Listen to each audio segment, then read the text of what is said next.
দাবি আছে। আমাদের প্রথম দাবি এসপি সাইফুল ইসলাম শান্তু তাকে প্রত্যাহার করতে হবে। ওসি জাহাদ নূর এবং সেকেন্ড অফিসার আসাদ এই দুইজনকে স্থায়ী বহিষ্কার করতে হবে। কাঠামো আছে, এটার বিরুদ্ধে আমরা এগিয়ে এসেছি, আমরা আন্দোলন করেছি এবং আমরা বারবার সংস্কার চেয়েছি।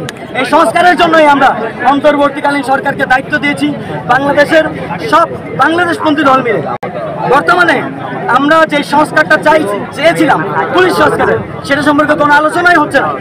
পুলিশ সংস্কারের কার্যকরী রূপরেখা আমাদের সামনে উপস্থাপন করতে হবে, আমাদের দাবি।